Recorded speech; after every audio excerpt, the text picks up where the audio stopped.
All right. All right. All right. What's up? What's up? Anyways, the state of Overwatch and where I think Overwatch is going, and I don't think it's a very good direction. It's the slow numbing of the game over time towards a type of game that is more about the visual presentation of the fight than it is actually about the skill of the individuals. Now, this is where Overwatch has always walked that line, and why Overwatch was considered one of the best FPS games ever when it was released, because it actually matched like mechanical skill with game sense, with game knowledge and information. And this is actually where games like Counter-Strike, which is one of the biggest games in the world right now, is considered one of the best games in the world at the moment, and why it's lasted for so long, and why they didn't really do an update with Counter-Strike 2, but they did do an update that was big enough that the player base is still growing across the board in the game. There are going to be some major points that I think that Overwatch should roll back, but of course they're not going to listen to whatever I say. I'm just a random streamer with literally no viewers, so it doesn't really mean too much. Well, literally, we get like 5 to 10 once we get going on these things. But there's going to be a much larger structure of like direction for the game and why we don't want to go in that direction, or at least I think why we shouldn't go in that direction. And maybe hopefully we can influence future games that are like Overwatch to avoid all of Overwatch's mistakes. Even though Overwatch still, I think, is a really fun game, we're still going to be playing a bunch of it. I still enjoy the mechanics and dynamics of the environment. But is it really that healthy? I don't think so. Now, there's a major thing that I'm always going to keep going back to that Gabe Newell said. And so we had to come up with some notion of what fun was. We knew it was an ad hoc definition, and it was the degrees to which the game recognizes and responded to the player's choices and actions. If I go up to a wall and shoot it, to me it feels like the wall is ignoring me. I'm getting a narcissistic injury when the world is ignoring me. If you shoot at a wall, there have to be decals. If you kill a bunch of Marines, the Marines have to run away from you, right? You have to have this sense of the game acknowledging and responding to the choices and actions and progressions that you've made. Otherwise, it loses any sort of impact. What does it mean for a game to be fun? I think this is really, really important. And something that Valve early on decided is that fun was whenever something reacted to whatever you did. Now, at a very base, a very core, like, aspect of this is, let's say I take my mouse and I move it around. Well, we see the little mouse cursor move around. That is one aspect into fun. Monkey brain likes seeing thing move when hand move. Very, very good, very fun. Other things that games embody that create gameplay loops in general are things like, oh, if I scroll over something else happens, right? We have input and then we have reaction. Well, if I jump into, let's take it, we'll do a good example here. We'll go into, oh no, I need to go into the training, right? Training, practice range, something like this. Okay, so why is the training range not a fun game? This is like actually like a fundamental question we have to ask when it comes to any game. Why is this not as fun as the main game? Why is shooting bots not fun? Now you may go, well, look, there is you click a button, you get a hit marker, and you get a reaction on screen.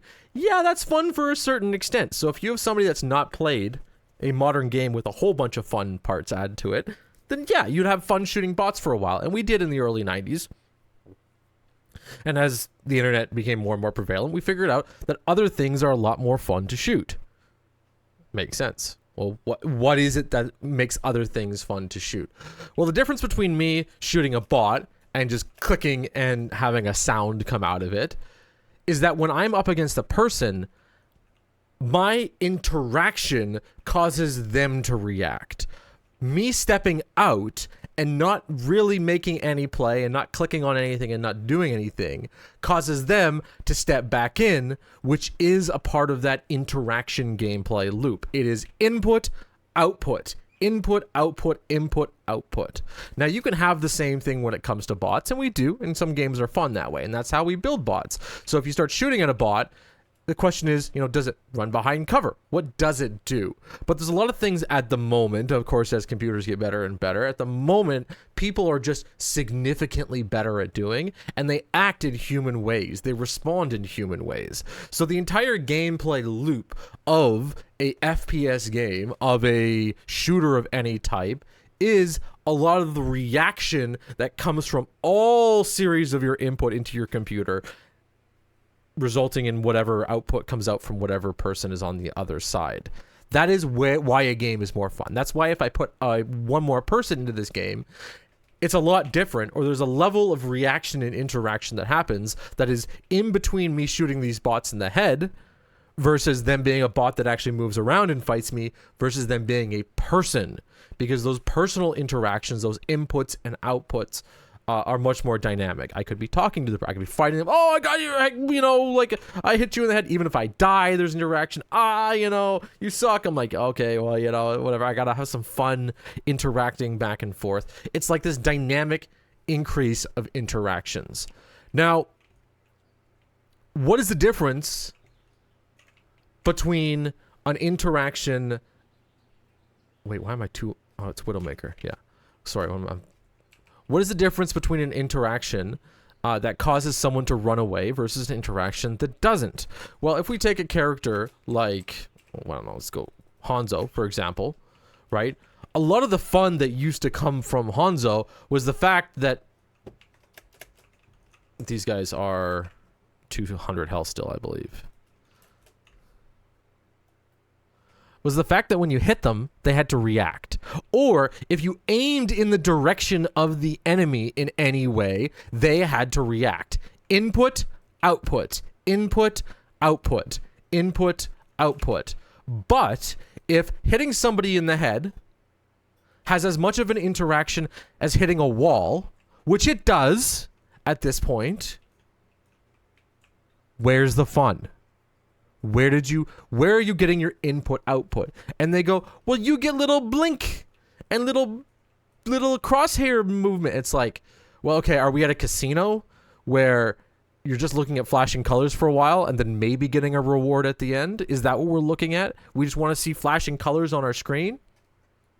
Or do we want something that has a proper input and output to it? Now, there's also a numbing of the input and output, because look at this.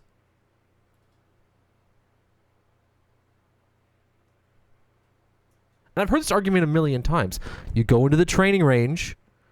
Oh, people go into the training range, they shoot a bot, and they're like, wow, these hitboxes, they suck. Oh, boo-hoo. Yes. Yes. Yes. Yes. That is a legitimate argument. There's a reason why. We increase the amount of numbingness that happens to the individual shots.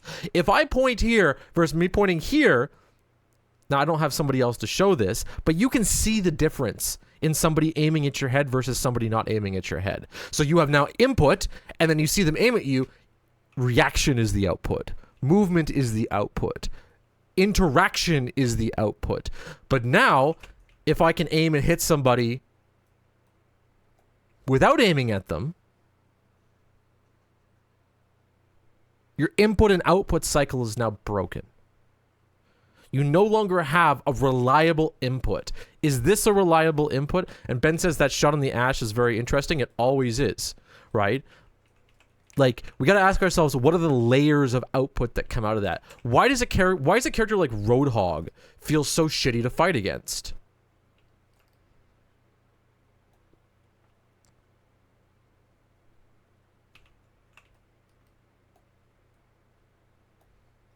Is dink an enjoyable result? Is hearing a dink literally the result of what I want from my video game? Is that the purpose of it? And I've heard people say this, and this is a bit of a bait and switch, okay? Because let's say you have smaller hitboxes, and everyone gets so used to fighting with smaller hitboxes. They're like, oh man, this is really hard to hit. I get my interaction right away. Like when I hit headshots, it takes a long time. And then they bait and switch it on the back. So you're still getting the dopamine. You're still getting the initial trigger of it being a harder ability. Your mind is still tuned to it being something hard. So then when you're in game and you're like 360 no scope and you hit somebody and you kill them, you're like, wow, that's the same amount of dopamine. But over time, the brain starts to realize, wow, that actually isn't a reward. That dink isn't a reward anymore. There's no reward. The reward is colors on my screen. It's just stuff that comes out. Where's my reward? Obviously, sonar arrow. Now you can see him through the wall. Haha, there's some kind of reward there.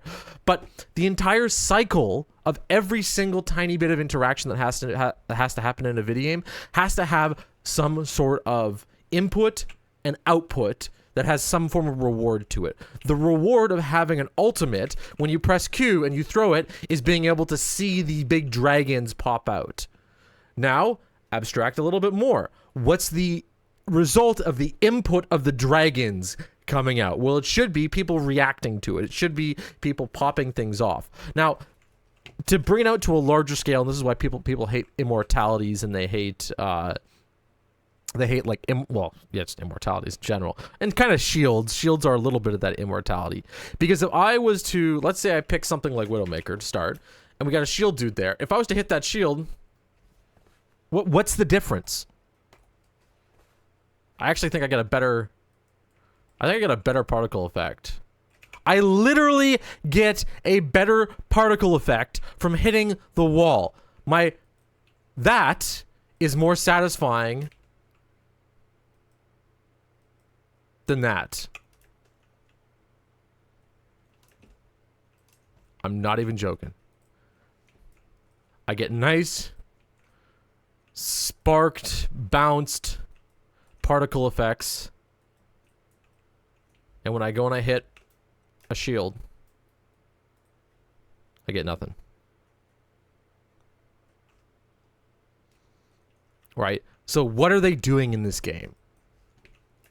What are they removing? How are they removing it? I no longer get the satisfaction of knowing that I hit a very precise millisecond headshot. But Blizzard wants me to feel like I did before. And over time, it's going to become an issue. And it is becoming an issue at a certain point. Because when you do listen, and I have, especially I'll point out SVB's podcast, which has been absolutely killing me at some point. When your entire podcast is complaining about other people complaining with an answer, meaning, I don't like the fact that 6v6 is gone, guys. Stop complaining about it. It's not an answer to anything. It's not it's like, well, one, clearly that topic is overtaking the internal topic of whatever you're attempting to have. If I bring up a podcast and the podcast is about bagels, and someone else comes in and they're like, we like bagels, but if we want to like something more, we can have donuts. Right? We'll have donuts instead. And then you're like, okay, well, this is a bagel podcast. Let's not talk about bagels. So let's talk about donuts. Let's talk about bagels. And then the person leaves. And then the next podcast you have, nobody is there talking about donuts. And then all of a sudden we're like, well, we want donuts. We can't talk about donuts. Right? And it's like, if this type of topic is becoming something that is fairly consistent in the game, then any argument against this, going, this is just new Overwatch, this is just the way things are now, right? These giant hitboxes, just get used to them. It has nothing to do with the quality of gameplay. None of these are pro gameplay arguments, and it absolutely kills me. All right, welcome in YouTube channel, by the way. How you guys doing? We are, I did do a little intro thing talking about Overwatch and the state of Overwatch, which I unfortunately didn't put on YouTube because I'm a dumbass. Sorry about that, guys. But we're going to be starting with scraps today. Last week, and I'm going to make an excuse, my GPU died, and it's been a very busy week, and we had a sick little bird. Oh, she's hanging out in the cage right there. Had a sick little bird, and there's a whole bunch of little things going on. Anyways, it's a crazy world at the moment. We're just going to be having fun today on Overwatch. We're going to be looking, at least for the very start of this stream, at this kind of director's take, empowering tanks in mid-season, which I think is really dumb. I'm going to point out some really dumb things about this. And it's actually, I want to point out too, for the direction of the game that they want, it might not be that dumb. Who knows? This would actually be all worth it too. And I'm not memeing here at all. 100%. I swear my life on it. This would all be really good if Overwatch Mobile was a thing. Okay. So hear me out. Hear me out. Hear me out. All of these changes would be really good. Would be really, really good if Overwatch Mobile was a thing. And people may go, what? Mobile devices are full on computers now. They're full on computers. And if it meant that we could go from a user base of like 30 million players to hundreds of millions of players, hundreds of millions, it would be worth putting Overwatch on the mobile. So all this shit to dumb the game down and to make it simpler for simpler controls, it would be perfect. Just Diablo all over again. No, it'd be about cross-compatibility. So one of the things Blizzard could do is they could go, here is a real video game. Here is a full-fledged shooter game on your phone. Go get yourself a fucking controller, connect your Bluetooth to the damn thing. You can plug your mouse and keyboard in. Like, nowadays, you can literally plug your mouse and keyboard into your phone. So there's no excuse. If they did that, that would all be worth it. It would all be worth it. But it's not. No, they're not doing fuck all. They're limiting the audience to a very small group of people, which they should. I think they should limit it to us and make the game for us, but they're not making it for us. Ben says, "You mean there's a new Star Wars game that's going to be Overwatch but Star Wars? Same. None of it's gonna. I don't think it's very. I don't think it's gonna overtake. I'm gonna point this out. Overwatch is in a very unique spot, and we need somebody. Yeah." On mobile, sorry. Oh, on mobile? Yeah, it's... Like, these big companies are not going to know what make Overwatch special. Like, you would not make... And you kind of maybe could, but you couldn't make a game like Counter-Strike today. It's just too niche, but it's not niche because Counter-Strike 2... Because the thing about niche, complex things... is they only grow audiences. All right. They literally, if the game is good, chess only grows. The next Overwatch will come from an indie dev. Indie devs have been killing it now. Exactly. Lethal fucking Company, Helldivers, Power World. God, there's been a whole bunch of other games out there so far that have been the way to go. So hopefully, fingers crossed, and I'll point this out, Hydro, too. Hopefully, I actually have access to some people, if we bring up the Discord, that have brought it up, and you know, if we like quadruple the amount of people, pull up this Samito and Guru Discord here. There's a few high-ranking people that have discussed about creating an indie game that is Overwatch style. We've discussed it. It's floating in the ether right now, but I'm not promising anything. But you can see people are talking about it and really thinking about it. So, anyways, this kind of growth only happens from a game that has really, really refined gameplay. Can you just hand your checks over? Just yes. All of the funds. I would hope so too. I would absolutely like dump my fucking paychecks into a project like that. But we're going to have to see. It's going to be a slow, incremental thing. And who knows? Anyways, Hydro, like I said, come play with us sometime, too, with the 6v6s. I'll message you again. It's a good time. Toasty has rebalanced the entire game for it. Ben says, honestly, had to work on an Overwatch-style game just to mess around with the abilities. Exactly. Like, yeah. The number one thing that I think is fucking up the game right now is the hitbox changes. From like a core long-term audience perspective. Counter-Strike players, this matters to them, and they fought for it, and they've kept like tight hitboxes down, even though, and now they're like, oh, here's a video. Look, the hitbox is like 2 pixels off of the visual model. We can't have that, and that's good, right? Like that's fine. They fought for it, and that type of fighting has made it one of the greatest games of all time. Simple as that. Simple as that. There's no working around that. Without fighting for that in Overwatch, we're fucked. So we're going to go over this developer change. I'm sure some of you have seen it and read it and taken a look at it already, but I still want to give my opinions on it because there are so many things involved with this that I do think we need to talk about as a community. And I'm kind of getting pissed of larger content creators going, you got to stop your whining, because it's not whining. It's proper critical assessment of the environment. You need to be able to discuss information and discuss what doesn't feel good and what does feel good to properly analyze anything. Anybody who's telling you not to talk about stuff is a dumbass, okay? Like, from the foundation, they're a fucking dumbass, all right? Maybe good people, and they have smart ideas and good structures and anything like that, but they're an unquestioning dumbass. You have to be able to build your foundations off of something first, morally, and then have the opinion, but a lot of people just have the opinion. And I'll admit, too, personally, I've had a lot of opinions like that myself, but you got to learn, if you're closing yourself off to talking about bad things, that's the fucking problem. The problem is not that someone has a bunch of good ideas. Good ideas are not only a dime a dozen, they're like easy to come by because you can just grab them from somebody else. But if you don't know how they built those things, I'm glad to see all of you digging into Season 10. Haha, Venture. We love seeing you welcome our newest hero, Venture, and enjoy Mirror Watch, the Mirror event. I didn't get to enjoy it that much because I wanted to play scraps. I wanted to really do this, but hardware issues.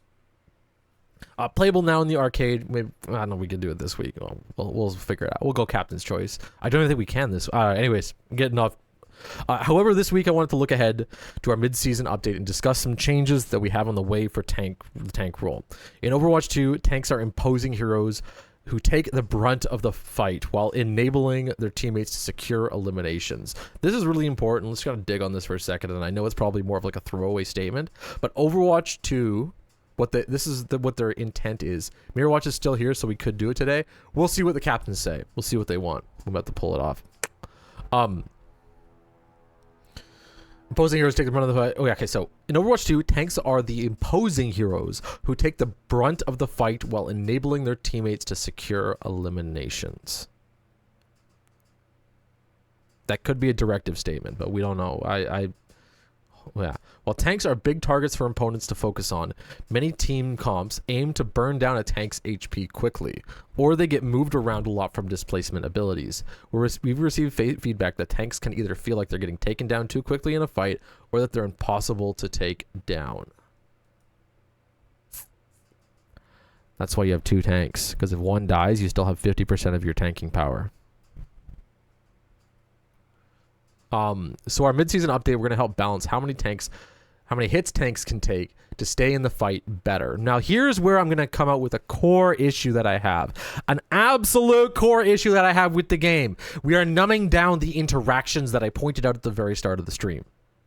We are taking those interactions. So remember I told you guys that part of what makes a first-person shooter fun is that when you aim your gun at a spot, somebody doesn't want to be in that spot. The interaction is, I aim here, you get out of the way. I click on you, you die. Okay? Not, I aim here, you're bouncing around doing your thing, bouncing around doing your thing. I click on you, I click on you, I click on you, I click on you, I click on you, you die. That is not fun. That is never fun. We all hated this with double shields. We all hated this with double shields. Double shields are fun in some ways. Depends on what role and how you're playing it. But first, we're specifically buffing the tank passive to have 25% damage reduction from headshots. Again, we are removing interactivity. There is less of a reason for a tank to move out of the way. There is less of a reason for a tank to have any form of like interactivity with the environment. You are removing the interactions from the tank role, which should help cut down on being burst down in a fight. Is being burst down in a fight fun or not? The question, there's a big question we have to raise here. Is being burned down in a fight fun or not? No. Being burnt down in a fight isn't fun. But you know what's fun? Almost being burnt down in a fight and surviving. That is what is fun. You almost get fucked. You see the enemy. There's all of these things going on. You get destroyed in milliseconds, and then you don't. And then you realize, oh, the enemy tank does. He's getting burned down in a second. I don't get burned down. It's fun. Yeah, fuck that guy. Not making it so not both tanks can get burned down. That is not fun. Shooting something for a longer period of time is not fun.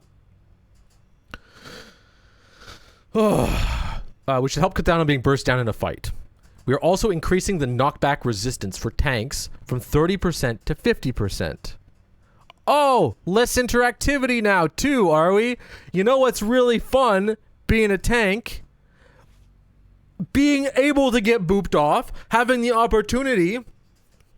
Let's say you're Reinhardt and you're walking in, and yes, you've got the, no, let's not use Reinhardt. Let's use Sigma as an example. And you're walking in, and the Lucio's come flying around the fucking corner. You know what's fun? He's about to boop you, take you off, and you rock his stupid face. That is the fun part. Why are we removing that? My thought is if the tanks wouldn't feel as terrible as if the tanks didn't have hard counters to other tanks. I don't think the hard stat tank should exist. I feel like tanks should be heavily more map dependent than having just be tank swap 24/7. I have a general argument that I'm going to make, and this is across the board, okay? I believe the 5v5 format has been done. It is perfected. We already know what the best 5v5 format is, and that format is, wait for it, Counter-Strike. And you got to ask yourself, what is a tank in Counter-Strike? A tank is somebody that has just a little bit more armor. They have all the same capabilities of everybody. And also a tank is like a flashbang. It lasts for a fraction of a second. It doesn't make you stronger. It doesn't sustain the fight. It doesn't add anything else onto you. The perfect 5v5 format is one where tanks are just DPS with a little bit more tankiness. We see this with Rainbow Six. We see this with Valorant. So to start having tanks, you have to have 6v6, I think. My opinion. The type of gameplay we want. Anyways. We're also increasing the knockback resistance for tanks from 50 to 50%. We should allow them to hold the front line a lot more and not feel as subjected to displacement abilities. Well, what's the point of a displacement ability? To interact with the fucking environment. The displacement ability is not to win the game. The displacement ability is because it's fun. It's fun to come flying a million miles an hour across the map as Lucio and boop a tank into the pit. It's fun to come launching through the air as Pharah and blast someone from a mile away and launch them off an edge. It's fun as Ash to set yourself up at the perfect corner so the tank can't push in and get booped. And it's also fun as the tank to see the Pharah in the air, see her blast her fucking thing in your direction, throw your shield up, block it, and it's gone and nothing happens. That's the fun part of tank. You're like, I just stopped my whole team from being booped off the edge because I rocked that stupid Lucio. That's where the fun is. Which allowed them the whole front. Yeah, okay. We're also making some global gameplay changes that impact tanks. One is that we're reverting armor damage reduction back to reducing 5 damage per projectile with up to a 50% maximum. This is really good. This is really, really good. Why? It's good because high impact abilities do more impact. Things like snipers, things like bombs, stuff that is meant to chunk down that extra little bit of damage, that has large areas of downtime in between. In between every Widow shot has a large period of time in comparison to a soldier. Removing the impact of armor is great. 50% reduction across armor was like such a bad idea. It was such a bad idea because there's no dynamics there. It's literally just, oh, I'm going to get 50% damage on this. Okay, nice. Thanks. At least with armor, you have a bunch of options. Like for tank, counters D.Va and Winston are perfect, while D.Va counters Winston. Winston can still play into D.Va and some struggles. That's how a tank matchup should feel.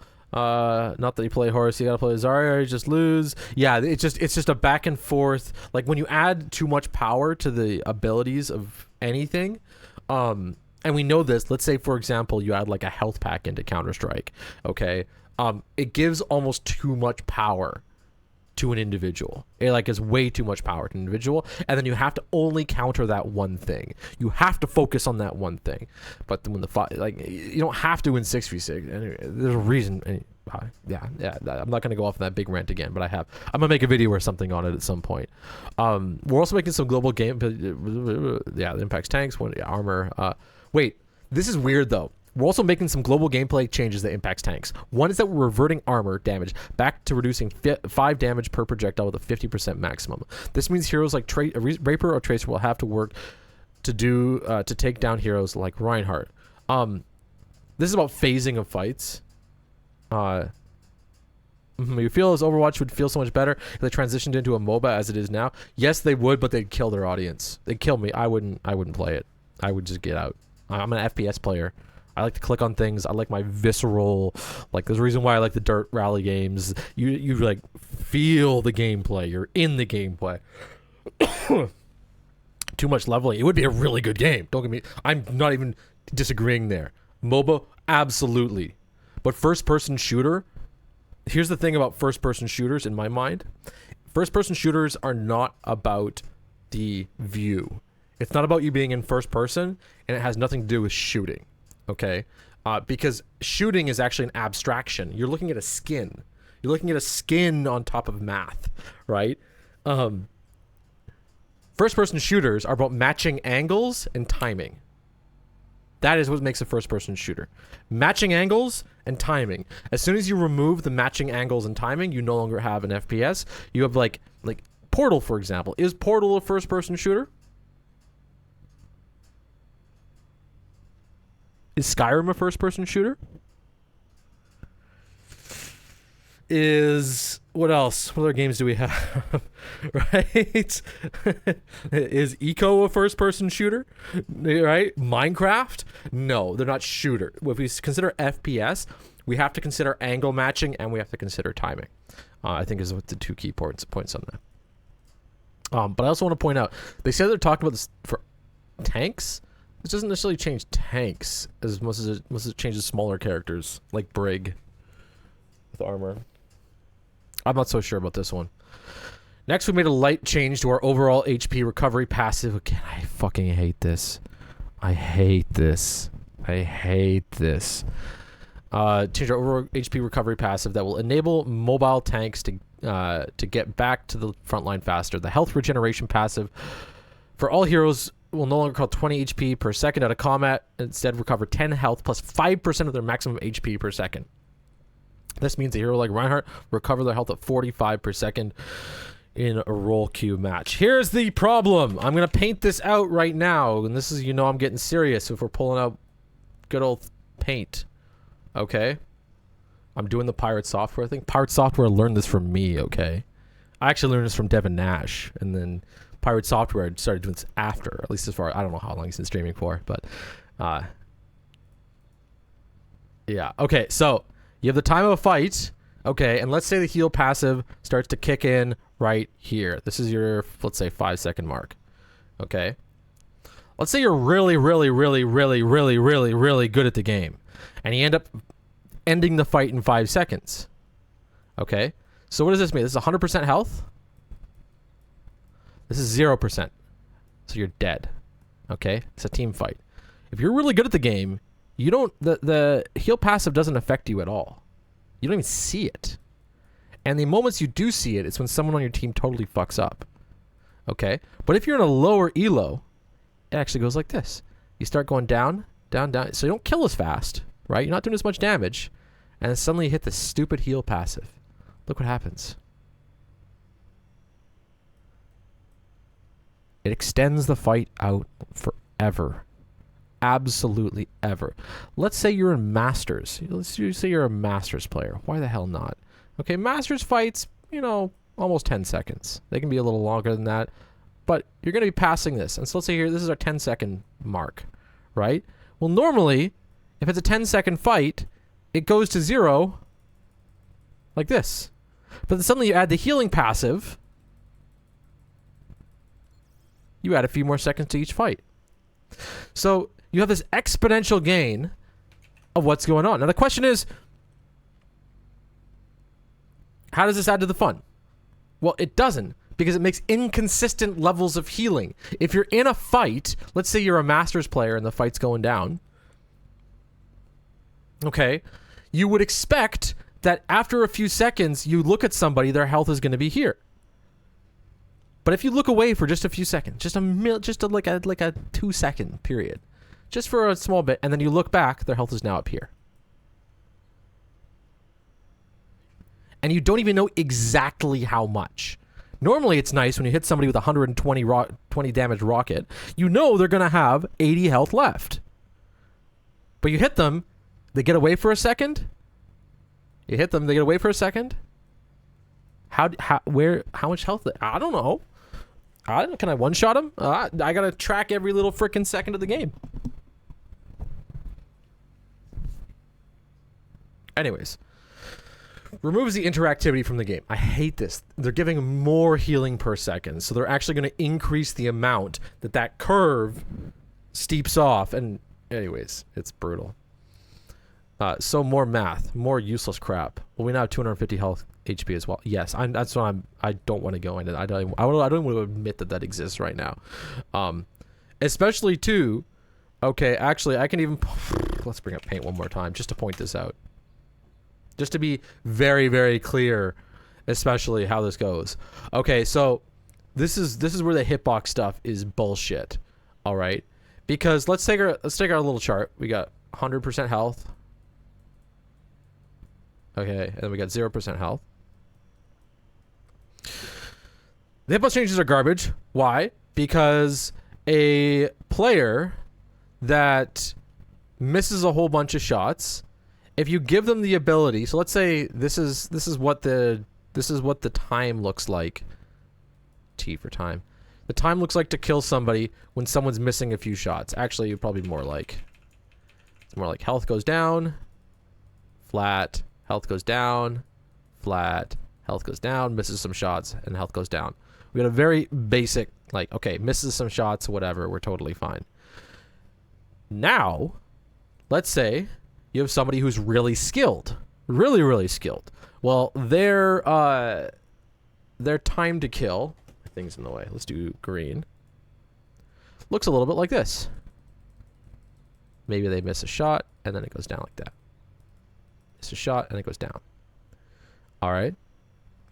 Makes perfect sense. It's totally fine. Now, let's say you add in increased hitboxes, which makes it harder to miss. Your path now goes like this. It makes it harder to miss. You get down to 0 quicker. Why? Because you're not missing anything. The bad player is not missing anything. Let's look at the good player. The good player. He starts playing. He doesn't miss. He doesn't miss. He doesn't miss. He doesn't miss. He doesn't miss. And he ends up here. Okay? Let's look at the difference in time between here and here. This gap versus this gap. We have decreased the skill floor, or decreased the skill floor, decreased, and not really moved the skill ceiling. We've made it tighter. I don't even know how to, I'm not Englishing that properly. Yeah. Skill floor, yeah. We brought the skill floor up because there's nothing you can go below that anymore. You no longer can be out in this period of being bad. This is the whole section of showing that you suck. Now showing that you suck looks a lot easier, but then the difference between the high and lows doesn't matter. So the high lows don't even notice it. And then what happens is all the places in between it just fucks with all his gameplay. It's just not. Anyway, that's a quick point on that. So I don't know. It doesn't. The whole thing just doesn't bode well to skill. Although these changes should have an impact on some pain points our tank players are experiencing, as well as the balance of the game, I have a feeling that we'll see a lot of movement in the meta over the remainder of Season 10. Yeah, because you're changing up everything. What? Of course, this is like the most useless, dumb statement that doesn't mean anything at all. In some more individual changes, Junker Queen is getting buffed, commanding shout, which will be activated even if you are channeling other abilities like Carnage or Rampage, and its cooldown is getting reduced to 12 seconds. This change should allow her to be more engaged in intense fights where you need to charge him more quickly. With Wrecking Ball, we're seeing some creative play in the changes to his grappling claw. However, his ability to contribute to the fight is getting a small buff. The impact damage from a full charge swing using grappling claw is getting increased from 50 to 60. He absolutely needs it. This is one of those, a lot of those abilities, like for example, Reaper Alt, that the hitbox changes didn't change at all, or like this boop. Yeah, I don't, it's that we need buffs. That's why characters like Hanzo and Junkrat are just absolute poo tier. Pile Driver is increasing the enemy movement lockout from 0.5 to 0.75 seconds. And finally, Minefield will be a little more threatening with the explosion damage increase from 130 to 165 and knockback increase from 5 to 10 meters. Yeah, this is whatever. This is more balanced change than anything else. Additional changes will be coming mid-season, including light buffs for Junkrat, Echo, and Hanzo, but we'll reveal those when you can jump in and take these changes for a test drive. While the mid-season patch arrives on May 14th, that's all for this week. Thank you for reading. Let's make a great game. Let's make a great game. Not the game that I want. Not the game that I love. Not the game that I'm looking for. But a great game. Sure. Why not? A great game. Just any great game. Not the game we envision. Not our passion project. Not our dream to create anything. Not our whatever. It's, yeah, let's make a great game. It'll be great. I think so. We'll work towards it. Anyways,